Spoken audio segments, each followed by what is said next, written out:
नमस्कार साथियों, सुमंगल ज्योतिष में आपका बहुत बहुत स्वागत है। सुमंगल ज्योतिष के इस एपिसोड में मैं आपको चंचुला की कहानी सुनाऊंगा और उसके पति बिंदुक ब्राह्मण के विषय में जानकारी दूंगा कि चंचुला वेश्या कैसे बनी। सूत जी महाराज सौनक महाराज को ये कथा सुना रहे हैं और उसमें वैदिक पौराणिक समय के एक बिंदुक ब्राह्मण की कथा उन्होंने सुनाई है, जो कि चंचुला का पति था। वे लोग वास्कल नामक गांव में रहते थे, जहाँ के लोग बहुत कुकर्मी थे, बहुत अधर्मी थे और कुटिल बुद्धि के थे, व्याभिचारी भी थे। बिंदुक भी उसमें एक था। वह बहुत अधर्मी, दुराचारी और महापापी था, लेकिन चंचुला बहुत सुंदर थी। उसका नाम चंचुला शायद इसीलिए रखा गया था। वह सदा उत्तम धर्म का पालन करती थी, परंतु बिंदुक वैश्यागामी हो गया था। इस तरह कुकर्म करते हुए बहुत समय व्यतीत होने पर उसकी पत्नी भी स्वधर्मनाश के भय से कुछ दिन तो सही रही, परंतु आगे चलकर वह भी दुराचारी पति के आचरण से प्रभावित होकर दुराचारणी और अपने धर्म से विमुख हो गई, स्त्री धर्म से विमुख हो गई। इस तरह दोनों दुराचार और पाप में डूबे हुए बहुत सा समय उन्होंने खराब कर दिया।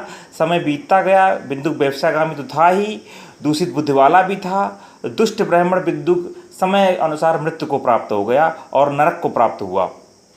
वह बहुत दिनों तक नरक के दुखों को भोगता रहा। वह मूढ़ बुद्धि पापी विंध्य पर्वत पर भयंकर पिशाच बनकर कुछ समय बाद रहने लगा। जब अपने अलग अलग कर्मों के साथ उसने फल भोग लिया, फिर विंध्य पर्वत पर जाकर पिशाच बनकर घूमने लगा। इस तरह उस दुराचारी बिंदुक के मर जाने पर चंचुला नामक स्त्री बहुत समय तक अपने पुत्रों के साथ अपने घर में रहती रही और पति की मृत्यु के बाद भी वह अपने धर्म से गिरकर पर पुरुषों के साथ संग करती रही और जो है पूरी तरह से अपने धर्म से विमुख हो गई थी। यही तो तप है कि स्त्रियां विपत्ति समय में भी अपने धर्म को नहीं छोड़ती, लेकिन ये तप कठिन होता है और चंचुला ने यह तप छोड़ दिया था। और सामाजिक जीवन में व्यक्ति इसी सत्य को नहीं जानता है, विषयों के विष फल का स्वाद करने लगता है, उसे भोगने लगता है। उसी तरह चंचुला भी उसको भोगने लगी थी। एक दिन किसी पुण्य फल के कारण, क्योंकि चंचुला पहले शिवभक्त गामिनी थी तो उसका पुण्य फल था, संचित था, वह अपने भाई बंधुओं के साथ गोकर्ण क्षेत्र में चली गई, जहाँ पर जल में स्नान करके बंधुजनों के साथ यत्र तत्र घूमने लगी, विचरण करने लगी। वहाँ पर घूमने लगी उस नगर को। वहाँ पर किसी देव मंदिर में उन्होंने ब्राह्मणों के मुख से भगवान शिव की पवित्र कथा सुनी। कथावाचक ब्राह्मण कह रहे थे कि जो स्त्रियाँ व्यभिचार करती हैं, मरने के बाद जब यमलोक जाती हैं तब यमराज उन्हें जो है तरह तरह की यातनाएं देते हैं, कष्ट देते हैं। तब तो लोग के साथ उनका जो है संसर्ग कराते हैं। ये सारे दंड इतनी वेदना वाले होते हैं कि जीव पुकार पुकार कर कहता है कि अब मैं ऐसा नहीं करूँगा, प्रभु मुझे छोड़ दीजिए, अब मैं ऐसा नहीं करूँगा। लेकिन यमदूत उसे छोड़ते नहीं है। उसके कर्मों का फल उसे वहाँ भोगना ही पड़ता है, चाहे वह देव हो, ऋषि हो, मनुष्य हो, सभी से बंधे हुए हैं। ब्राह्मणों के मुख से यह वैराग बढ़ाने वाली कथा सुनकर चंचुला के मन में भय व्याप्त हो गया, भय व्याकुल हो गया। कथा समाप्त होने पर सभी लोग जब वहाँ से चले गए तो एकांत में चंचुला ने ब्राह्मण से सारी बातें अपनी मन की बोली कि मैं इस तरह से दुराचार करती रही और मेरा जीवन नष्ट हो गया है, मैंने अपने जीवन का बहुत समय खराब कर दिया है। स्वामी मेरे ऊपर कृपा करो, मेरा उद्धार करो। आपके प्रवचन सुनकर मेरे अंदर वैराग उत्पन्न हो गया है।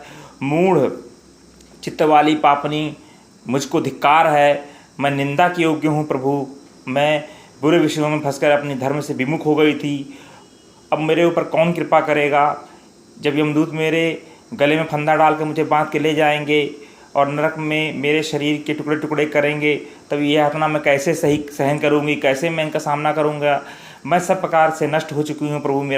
मैं पापगामिनी हो गई हूँ। हे ब्राह्मण, आप मेरे गुरु हैं, आप ही मेरे माता पिता हैं। मैं आपकी शरणागत हो गई हूँ, मेरे ऊपर कृपा करिए, मेरा उद्धार करिए, मुझे अबला पर आप कृपा करिए। ऐसा बोल करके वह ब्राह्मण के चरणों में गिर गई। और इस प्रकार चंचुला जो है वैश्या क्यों बनी थी, इस वीडियो में मैंने आपको बताया। चंचुला ब्राह्मण देवता के चरणों में जब गिर पड़ी थी तो ब्राह्मण ने उसे कृपापूर्वक जो है उठाया और शिव महापुराण की कथा सुनाई थी। तो शिव महापुराण मैं आपको इसमें बता रहा हूँ, इसका जो है पठन कर रहा हूँ और आप उसको अगर सुन रहे हैं तो आपको अच्छा ज्ञान प्राप्त होगा। आशा करता हूँ वीडियो आपके लिए उपयोगी है। चंचुला वेश्या कैसे बनी, मैंने इस विषय को इस पर प्रकाश डाला है। आशा करता हूँ आपको अच्छा लगेगा। यदि अच्छा लगता है तो कमेंट बॉक्स में हरे कृष्णा अवश्य लिखें। वीडियो देखने के लिए धन्यवाद। हरे कृष्णा।